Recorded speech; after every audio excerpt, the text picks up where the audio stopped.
Anyang fam. Idum ben imnida. Idum whale. It should come as no surprise to you that organizations tend toward corruption when humans are a factor. The Lord of the Rings is about that very thing. The closer you get to the ring, the more it pulls you in. The only person who could be entrusted with the ring is the one person who doesn't want it. All he wants is his hobbit hole and his garden and his family. So Bilbo and later Frodo are the meagerest of characters, but they have this tremendous story arc. Everyone is lusting for that ring of power. Humans, in reality here, are no exception. We get an ounce of power and we lust for more. It's very, very addictive.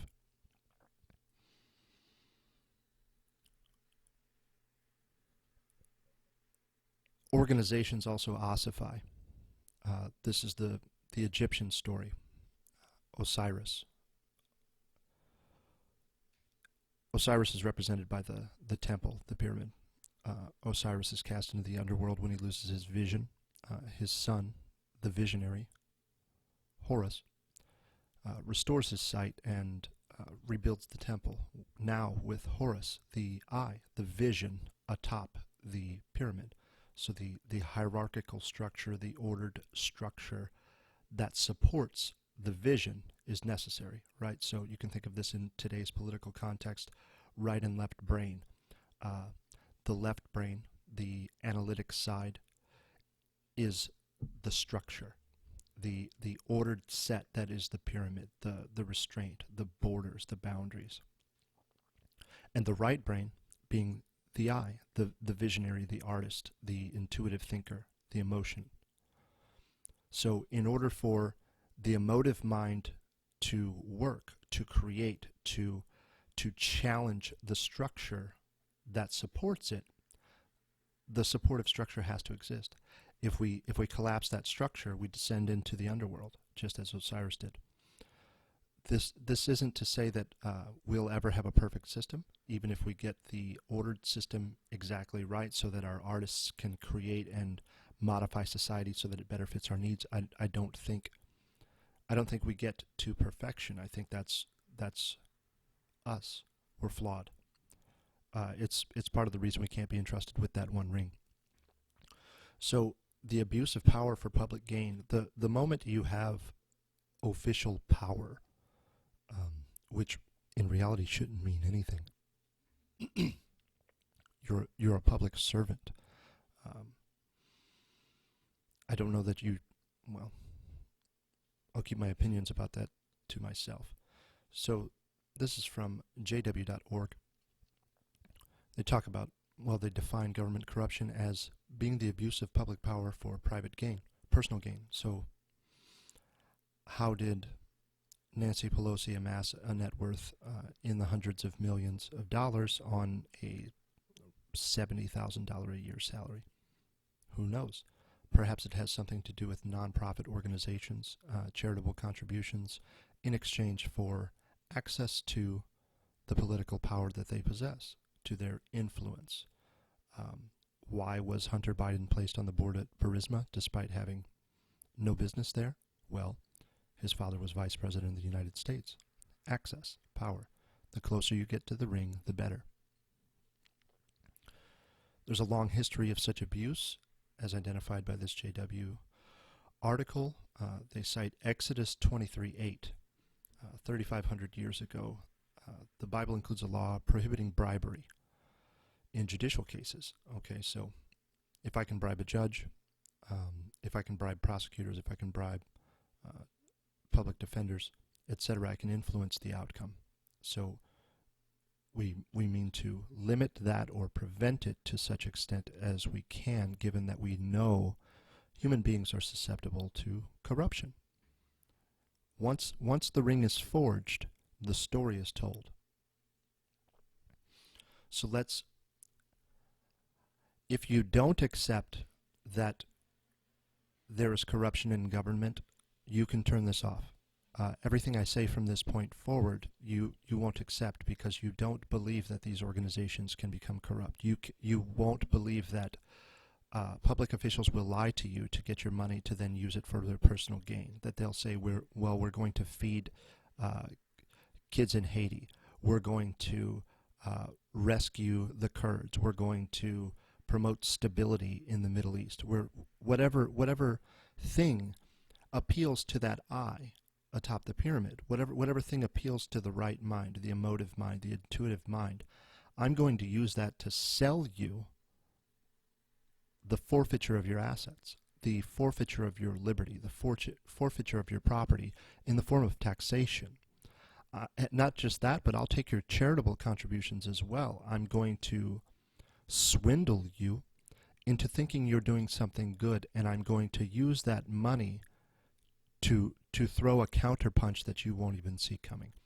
So if you don't accept that corruption exists and you don't accept that these organizations can become corrupted and likely are corrupted, I have nothing further to say to you. Those of you who understand this and those of you who understand that your money may not be going where you think it's going, let's continue. So how do we ensure that 501c3 corporations, for example, are doing what they're supposed to be doing? Well, the IRS audits them. They can be subject to audits, non-audits, just compliance checks, field audits, or an office or correspondent audit. They list the different types of these audits that the IRS conducts here.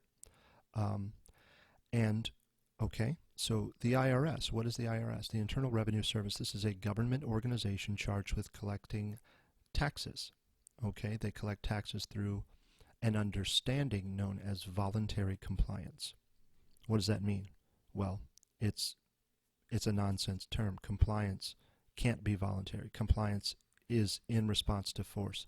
If I bend Harry's wand, right, and I see that it's reasonably pliant, the structure is complying with the force being applied to it. If it's just sitting in my hands and I'm not applying any force, it can't comply. It just is. So the phrase voluntary compliance is insanity. But the IRS is a government organization. The IRS was created in response to the Federal Reserve Banking Act and the initiation of the income tax in 1913 and 1914, respectively, just before we entered the First World War. A war we would not have been able to enter if we weren't able to create currency out of thin air, issue it as debt at interest, and allow the government to go to war on the backs of future taxpayers.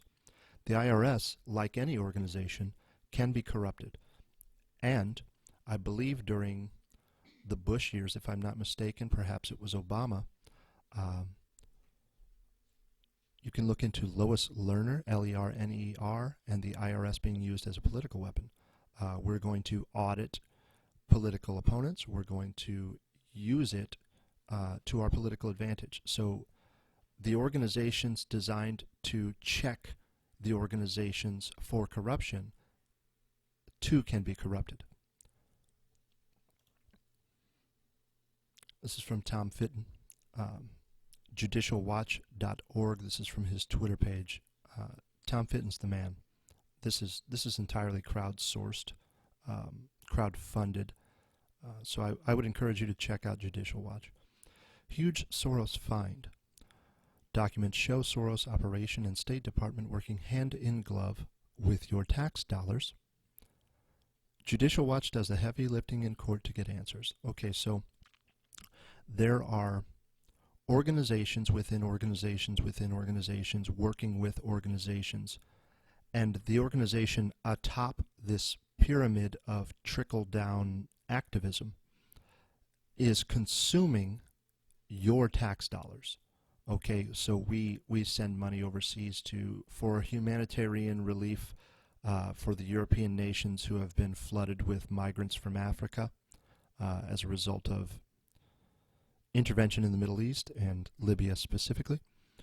And so that money, like all money, and I'm using the colloquial money, It's not really money. It's just currency. It's just debt.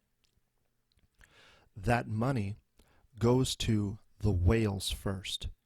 It goes to the apex predator. So whale was a poor example. Let's say the shark. It goes to the shark first, and the detritus from that shark's meal makes its way down to you, the proletariat, the peasants. Okay, so you are the scavengers in the deep sea, feeding on the detritus from the shark's meal. It works the same way with non-governmental organizations, with non-profit organizations, the Red Cross, Borders Without Borders, Humans Without Borders, Humans Without Humans. Name something. It's fantasy, right? So this isn't to say that all of these organizations are corrupted. I made the point initially that all are subject to corruption. This does not mean that it's inevitable, right? I'm not saying don't send your money to the church down the street because you think that the pastor is going to buy a Mercedes with it, even though he very likely might, and there's precedent for it. Make an informed decision, and I'll give you the prescriptive thing right up front here while I'm thinking about it. No one is going to be more effective at spending your money than you are. No one will be more effective at spending your time and your resources than you are. So peer-to-peer charity is far and above any other type of charity. Yes, you can send your money to Africa through the Open Societies Foundation. Okay, but that money is going to the top first and then trickling down through a multitude of bureaucratic organizations before it actually gets to the people it's intended to help, the people you intended to help. Whereas there are homeless people in your community. There are people struggling in your community. There are people behind in their rent payments, on their car payments. There are people who can't feed their children. There are people who can't read, likely in your neighborhood. It would benefit your community more directly if you were to just teach someone to read, give a homeless person a backpack filled with hygiene products. Do something yourself as opposed to throwing debt at it. Because every time you use the instruments of this beast system, the beast grows, right? You become increasingly dependent on it, and you're feeding it, right? It's parasitic. The state grows at your expense without exception. Without exception. We're going to create a Department of Health and Human Services. Okay, how is that paid for? Humans. Human resources. You're paying for it. The taxpayers are paying for it. So we go to Judicial Watch here. New documents show State Department and USAID working with Soros Group to channel money to mercenary army of far-left activists in Albania. Okay, ignore the title. Let's pick it apart. Documentation, State Department and USAID, George Soros, so this is probably Open Societies or another group. Ignore all of this nonsense, but tax dollars are going through a Soros-funded organization to someone, okay? So your money. Judicial Watch, through a Freedom of Information Act request, if you hear people mention FOIA, that's Freedom of Information Act, released 49 pages of new documents obtained from the U.S. Department of State about U.S. Agency for International Development, USAID, funding for George Soros' left-wing nonprofit organizations in Albania. The documents deal primarily with the activities of Soros' top operative in Albania, Andri Dobrushi, the director of Open Society Foundation Albania, who is actively engaged in channeling funding to what Hungarian Prime Minister Viktor Orban calls Soros', quote, mercenary army, end quote. The documents show U.S. grant money flowing through non-governmental organizations, NGOs, that profess to promote civil society, while in fact attacking traditional pro-American groups, governments, and policies. Okay, so regardless of where you stand politically, do you think your earnings should be confiscated from you by the federal government, sent to an organization overseas with a villain at the helm, to be spent doing things? I don't, personally. I think my earnings would be better spent buying toys for my dog, having a nice afternoon out with my wife, maybe getting my chest waxed. Who knows? I can spend my earnings better. I can spend my time better. Okay, so there are a few things I'm willing to pay for: national defense, and the preservation of the institution that protects life, liberty, property, understanding that those things are in direct conflict with one another. I can't have liberty while I'm paying an organization to enforce my liberty, right? I can't. I won't explain it further. I think you get it. So they clarify what I said here. This was the result of a FOIA lawsuit, Judicial Watch versus U.S. Department of State and U.S. Agency for International Development. Okay, so they go into great detail about what exactly was happening here.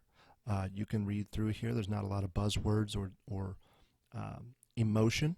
So if you read the news like I do, you skip right past this headline. Try not to let it color your perception, and go for the facts. Okay, so your money is being spent doing things that you may or may not agree with. It doesn't matter. Why is your money being spent in this way?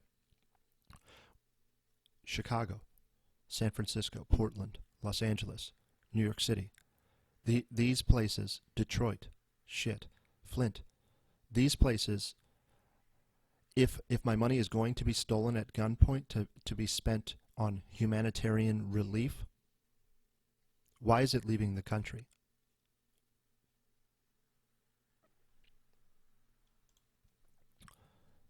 Planned Parenthood. Surely this organization can't be corrupted because they aim to do good. They're providing reproductive health services for millions of needy thoughts all across the country. Maybe they can even start providing abortions in Africa and partner with the Bill and Melinda Gates Foundation, continue giving vaccinations to sterilize women, and the ones who are ineffectively sterilized, we can just abort their babies. Because overpopulation is a problem, right? It has to do with the population that's growing, methinks. This is from December 7th, 2017, Fox News. Okay, yeah, it's Fox News. Brooke Singman and Jake Gibson are the articles. Planned Parenthood under investigation by Justice Department over sale of fetal tissue. Okay, I'm not going to spend too much time on this because I have a couple of video clips. Justice Department launched a federal investigation into Planned Parenthood's practices in sale of fetal tissue. So these came from a couple of videos for which I believe the person who made the film is likely facing jail time if he's not in jail already for having exposed criminal behavior. Okay, he wore a hidden camera and he did it in a two-party consent state. What does that mean? California, if you are filming someone to be used for something, you have to have their permission. Obviously, you have your own permission, so both parties consent to the filming. All right, if one party does not consent to the filming itself is not in compliance with the law. So the person who exposed Planned Parenthood's crimes, alleged crimes, is facing judicial punishment as a result of it. So in the same way that well, in a more recent context, efforts to get the Ukrainian government to help expose the origins of the Russia collusion narrative, the origins of possible interference in the 2016 election, which everyone cared about until it seemed to appear that it was actually going the other direction. We don't like this, right?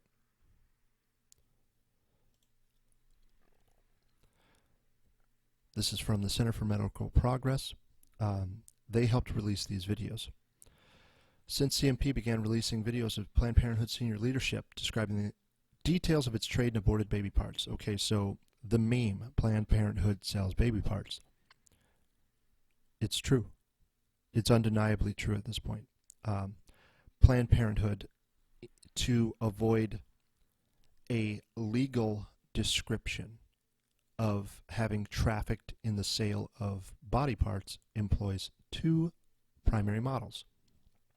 Number one, partnership with tissue procurement organizations like STEM Express, STEMEXPRESS, and two, direct supply to local buyers. Okay, so the body parts of these babies that you're dismembering and removing from the womb, they're going somewhere, right? Okay, so moving them, and dollars are flowing back to the organization, to the origin, from whence these body parts originated. Okay, they're not going to the would-be mother who just killed her baby. They're going to the organization that removed the baby. How else would you describe this?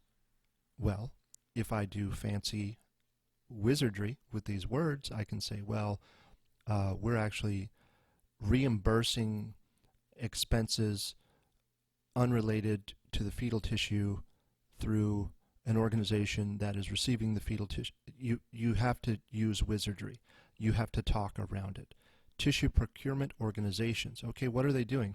Procuring tissue. From where? Planned Parenthood. Okay, in exchange for what? Dollars. Okay. Direct supply, the second model. Local biotech companies or university laboratories. Okay, so Planned Parenthood is directly supplying local biotech companies or university laboratories. Planned Parenthood Gulf Coast in Houston, for example, has been using this model for decades.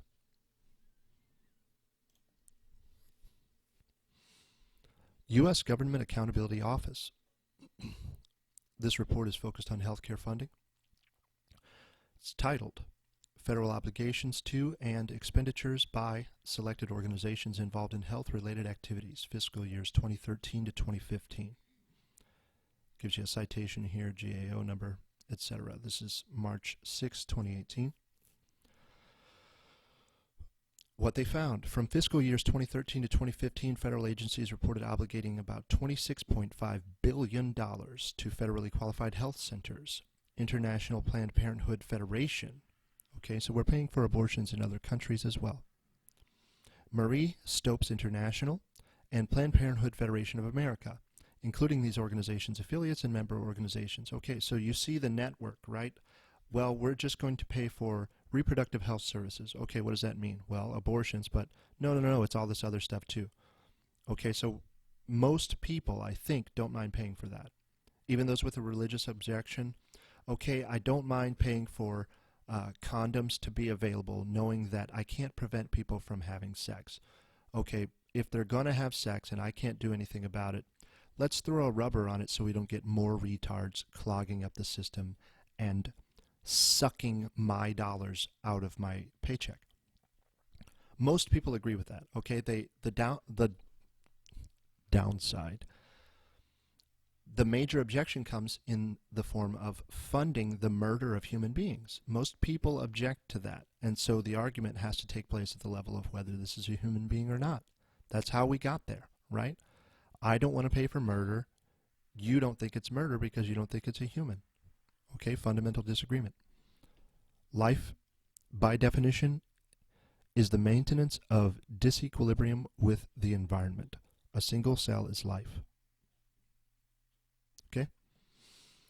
These organizations provide a range of services. Yada, la, la, la. Health and Human Services obligated about $19 billion, mostly to these federally qualified health centers. Through HHS also, though HHS also obligated funds to IPPF, PPFA, USAID obligated about $76 million to IPPF and MSI. Okay, so these are your tax, these are numbers in billions, right? So 19.5 billion, 5.7 billion, 26.5 billion, etc.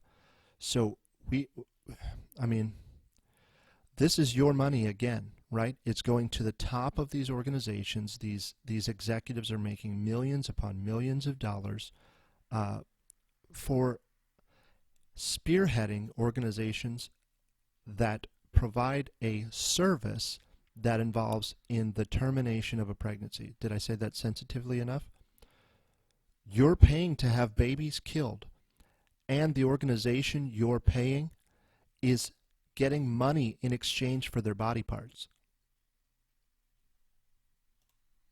It can't be said more plainly than that.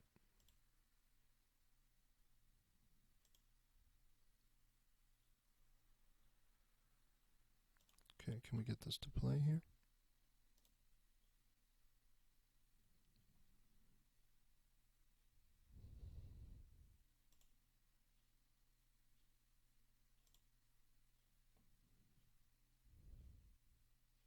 Hmm. I guess not. Apologies. Maybe it'll start. We'll hold off on it. Perth Amboy, New Jersey. Planned Parenthood manager in New Jersey coaches a man and a woman posing as sex traffickers on how to secure secret abortions, STD testing, and contraception for their underage female. I'm not going to use this language. Now a story we guarantee most of you have never.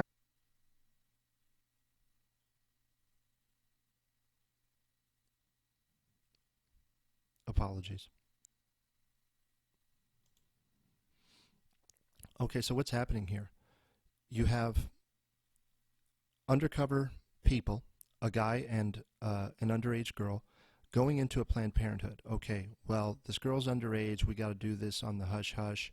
You have a manager of a Planned Parenthood office. Okay, well, we get this all the time. There are ways we can go about this to avoid you getting pedophilic sex trafficking charges. Okay, so I'm going to help you avoid going to prison and being raped to death for being a pedophile pimp. Hello, right? I'm Cecile Richards, President of Planned Parenthood Federation of America. I want to be really clear. The allegation that Planned Parenthood profits in any way from tissue donation is not true.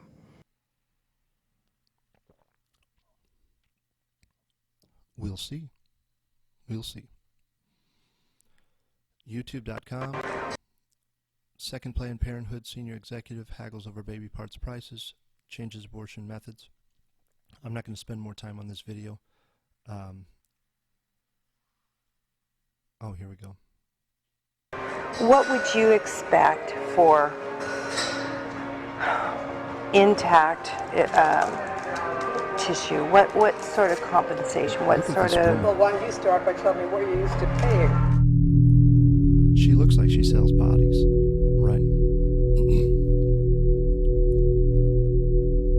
42 U.S. Code 289G-2. You can't sell tissue, human tissue. These guys go into a Planned Parenthood meeting. We'll be exhibiting at the Medical Directors Council meeting in good. a couple of weeks, so I don't know if you'll be attending. I'm now the president of that organization. Oh.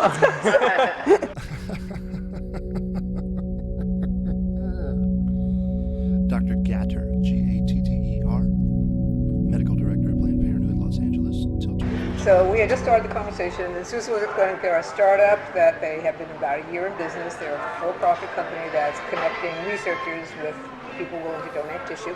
Our volume, thank you for giving it to me, is 800 a year, with 60 in the second trimester, and we just started to talk about how the process worked with Novogenics down in Los Angeles when I was there. Okay. To back up a little bit, PPFA, our parent body, is on board with tissue donation, but we have to ask for a waiver to do it, and we have to lay out for them what our program's going to be like.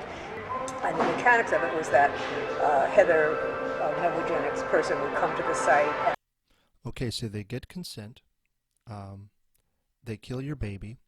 They remove it in a very careful way so as not to damage the lungs, the kidneys, the liver, the brain.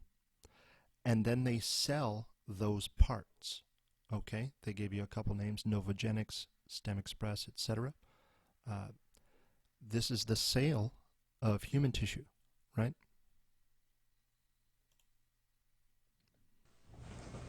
Now a story we guarantee most of you have never heard before.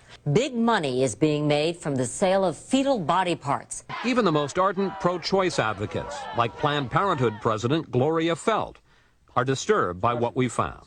It seems inappropriate, totally inappropriate. She looks Where disturbed. there is wrongdoing, Look at her it eyebrows. should be prosecuted and should be brought to justice. Look at that lady. I agree with her, but look at her.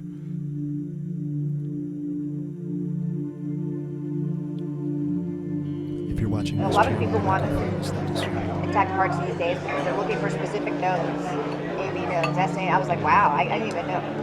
Good for them. Yesterday was the first time she said Look at people that wanted nose. longer. It's probably Irish. And then, but like I said, always as many intact livers as possible. People just want Yeah, longer. livers. Some people want lower extremities too, which that's simple. I mean, that's easy. I don't know what they're doing with it. I guess they want muscle. But Yeah, a dime a dozen. So these people have hidden cameras that go into these meetings. they get these people to admit on camera, and they're bargaining and explaining the process for the sale of these body parts through wizardry and through manipulation of language and enough money to influence legislative decisions. I can word this in such a way as to not be charged with a crime for trafficking in humans. Okay? I'm the medical director for the national office for all of Right. the affiliates. So I say, okay, what are you looking to supply today? We've been very good at getting heart, lung, liver.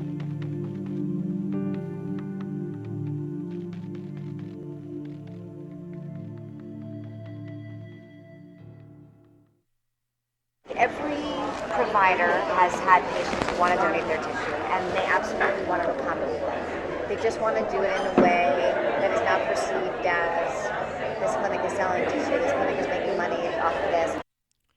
Okay, so it's not that they're uncomfortable with selling body parts. They don't want the perception to exist in the public that they're selling body parts. Okay, so when you are or the affiliate is determining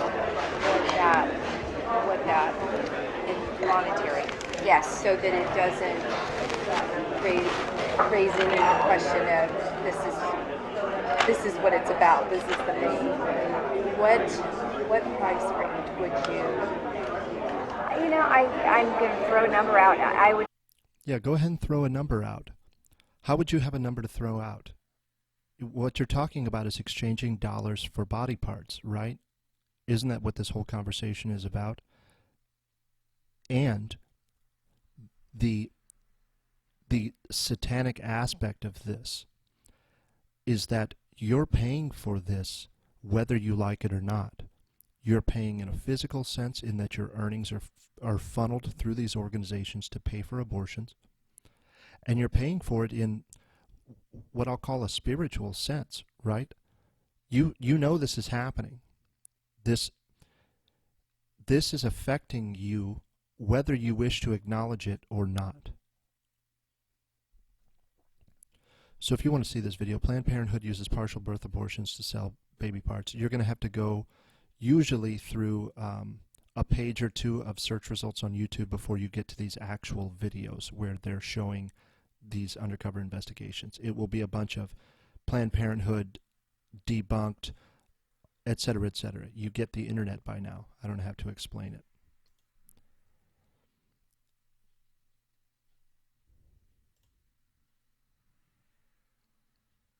Okay, that one's taking too long. In January of 2011, undercover investigators went into Planned Parenthood of Central New Jersey, posing as Dems block Born Alive bill to provide medical care to infants who survive failed abortions. Okay, you may remember the governor of Virginia on a morning talk show went a little off script, and he's trying to explain the language in a bill for partial birth abortions.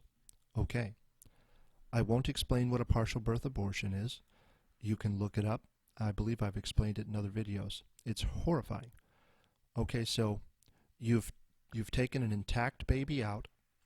This baby was supposed to die, didn't, is alive, is screaming, is wriggling around, is crying. It's placed on a table, and this governor, I don't want to blow the name, is explaining, well, the question was, okay, what happens to this baby that survives? Okay, it's out, it's alive, it's a human. Everyone sees that it's a human and it's alive. Well, what would happen is the doctor and the mother would have a conversation, and meanwhile this baby is on a table, right? And he's explaining what we're going to do is have a conversation about whether or not we're going to kill this baby that's already been born and is alive. And what people were telling you, they're screaming it from the mountaintops. This is going to lead to, well, I can abort a 4-year-old. Why? It's not life yet. It's not a taxpayer yet. It's not a voter yet. It can't drink yet. Okay, so you keep moving the goalpost away from the conversation about whether this is life and whether life is worth preserving. Well, it's going to have a bad life. Okay, is it life? Is life worth preserving? Well, the mother can't take care of it. Okay, is it life? Is life worth preserving? I have to avoid that question because everything after it makes me sick if I accept the initial premise. Disgusting.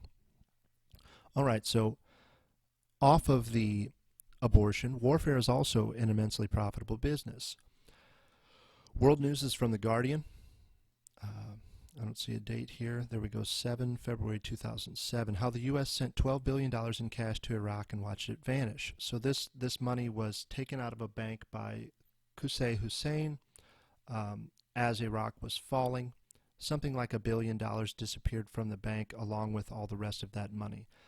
U.S. sent pallets of cash to Baghdad by Jeremy Pavlovsky. This is from 6 February 2007. U.S. Federal Reserve sent record payouts of more than $4 billion in cash to Baghdad on giant pallets aboard military planes shortly before the United States gave control back to Iraqis. Okay, so not only are you paying for George Soros to interfere in, to engage in the subversion of cultures around the world, in the demolition of nations and countries and peoples around the world. You're paying for that through these NGOs. You're also paying for the murder and sale of babies and their body parts. You're also paying for the murder of people in other nations that you don't know. Those are your enemies. We've always been at war with Eurasia. We've always been at war with East Asia. Ignorance is strength. Freedom is slavery. War is peace, right? Orwell nailed this shit. So your money's flying out in every direction. About a third of your savings, or I'm sorry, a third of your earnings is going to pay for this stuff, okay? So this money, it goes overseas and just disappears, right?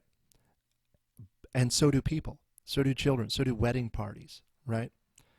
The drone bombingest president in history, because he was a charismatic guy and he's a black guy, so he must be cool and he's the first one, so we can't just shit on him because it's racist. 70,000 drone bombings over 8 years. Pretty cool. Pretty cool legacy, Hezbollah. The Red Cross spent 25% of Haiti donations on internal expenses. Okay, so Haiti. The people of Haiti are pissed, and you see them protesting. Even today you can see them protesting in D.C., you can see them protesting in New York. Everyone got together and pooled money to go to Haiti for earthquake relief, right? 2015, 2016. Something like $90 million. The U.S. appointed a liaison to act as the courier to allocate these funds to Haitian relief efforts. Guess who that courier was? None other than Hillary Clinton, right? Okay, so the Red Cross gets $90 million. Hillary Clinton acts as the UN envoy to Haiti, and the Red Cross builds 5 homes. $90 million, 5 homes. All right? Her brother, Tony Rodham, is awarded gold mining contracts in Haiti at the same time. Where did that money go? Who knows? I don't think it cost $90 million to build 5 homes. We're building a home, and I think it's going to cost around $200,000. So this money disappeared, right? This is NPR.org from 2016. Justin Elliott for ProPublica and Laura Sullivan. Sarah Carter. Where is our money? In 2015, Barack Obama and Joe Biden gave Equatorial Guinea $4.4 million in U.S. aid. In 2016, the Swiss government seized 25 supercars valued at $13 million belonging to the son of president of, you guessed it, Equatorial Guinea. He's facing charges of corruption and money laundering. And then they show a photo of a Bugatti. I don't know if this is actually his car. It's probably just a clickbait. ChuckGrassley. More on the Red Cross, the Red Cross Transparency Act. Why? Well, because we don't know where this money's going. millions upon millions of dollars going to the Red Cross, and we don't know where it's going. Oh, well, we did this. Okay, you say you did that. Where'd the money go? Can we independently audit this? No. Just take our word for it. I did a thought experiment on, I believe, on a live stream once before about what things I would want if I were a supervillain. And access to an organization like the Red Cross is one of them, because I can move basically anything I want across borders without being checked by customs. Okay, I have basically a global hall pass to cross borders with anything I want. So Grassley wants to audit this. I'm writing in regards to my investigation of the American Red Cross to share the results. Gives a description of the American Red Cross. In the immediate aftermath of the Haiti earthquake in 2010, ARC started the Haiti Assistance Project, HAP, to provide medical, food, and housing assistance for the displaced and vulnerable Haitian people. ARC received donations from all over the world, totaling approximately $487 million to fund HAP. In some respects, HAP was successful. It funded food rations for over 1 million people and built thousands of temporary shelters across Haiti. There's a source cited for that with an attachment. Whether this was independently verified or not, I can't say. Okay, so they were successful, yada, yada, yada. We're basing this on their report card that they sent us. So ChuckGrassley wants a mechanism to investigate these things. They did an inquiry, found that a lot of this money disappeared, and they want a way to audit nonprofit organizations like the Red Cross. Focused on the Red Cross specifically, but Open Society Foundation would be another, Clinton Foundation would be another, Clinton Global Initiative would be another. The charities that Nancy Pelosi, Chuck Schumer, Barack Obama, the Trump Foundation, all of these things need to be subject to scrutiny, independent scrutiny, not your brother's audit service or the IRS or anything else associated with this beast machine, right? This is foreignassistance.gov. It's a map of foreign assistance worldwide. Requested funding, $32.2 billion for peace and security. We can buy that, right? Health, we can buy that. Humanitarian assistance, multi-sector, whatever that is, economic development, democracy, human rights, and other things. Environment, okay? So here's where this money's going. Where's the money coming from? These nations in gray. Where are the whitest people? Okay, they're here. Where none of this aid is going, right? No funding. Where are their dollars going? Here, right? Everywhere there is warfare and famine and low IQ and poverty, etc., etc. Not to say that we are without fault for this. Like I said, this corruption extends globally. Holding these organizations accountable for this is one way we deal with it, right? The ultimate solution would be for you to just not pay into the system any longer. How you go about doing that and how you keep it legal is up to you. Requested assistance, $32.3 billion for fiscal year 2020. Who's paying that? You are. If you're paying taxes, you're paying this. And if you think the money's going to this guy to get him a washing machine so he doesn't have to do his laundry in next to this trash pile in a stream filled with piss and shit, you're mistaken. He doesn't even have electricity, so sending him a washing machine will be useless. What about the Paris Agreement? What about climate change? Well, we're paying for that too. Not only are we paying to change the climate, we're paying to prevent the climate change that we're paying for. Okay, this is from Demand Climate Justice, 2018. Okay, so the United Nations, we're going to mobilize $100 billion to climate finance per year. Climate finance, okay, so this is an industry just like any other, just like blood, just like vaccines without borders, just like, I don't know, women and women first, okay, any of these things, right? If it's an organization, it's susceptible to corruption. If you're not going and helping independently, okay, here's an example. Mother and father-in-law basically adopted a guy from India. They send checks to a first-person source that's providing textbooks, clothing, etc. for this person to be educated. Comes to the United States, eventually gets to meet them, they hug, it's a great time. Okay, so that peer-to-peer works. Sending money to George Soros in the hopes that it's going to make it to some single mother in Botswana is fantasy. It's fantasy. Here's our goal. We're going to stay below 1.5 degrees Celsius in warming. All right? We're going to forget about cycles in the sun. We're going to forget about any other source of heat. Okay? Are any of these sensors in cities where there once weren't cities, where a sensor was perhaps in a field and is now surrounded by parking lots? Who cares, right? Give us your money and we'll keep you safe.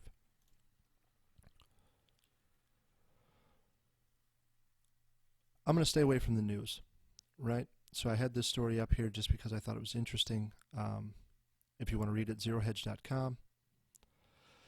Senate chairman say Ukraine meddling not debunked. Demand docs from DNC contractor.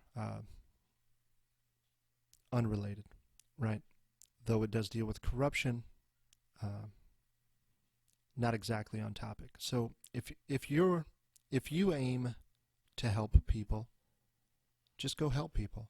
Help someone you can physically touch, as opposed to sending money somewhere or click, like, share, subscribe, right? These are abstractions. Signing your name on a pledge to help immigrant kids, right? These are feigned gestures. It's a signal. It's virtue signal, right? Go pick up some trash. Help someone do something. Help yourself. What do they say? If you lose cabin pressure, put your mask on first, then help others, right? So if you're not in a position to help, don't help. Get your shit together first. Make sure you're standing on something. Erect that pyramid first before you start focusing on the vision, right? Long-term strategic planning. I have to know where I am. I have to know where I'm going so that I know when I am deviating from the course. You guys have a beautiful day. We'll see you.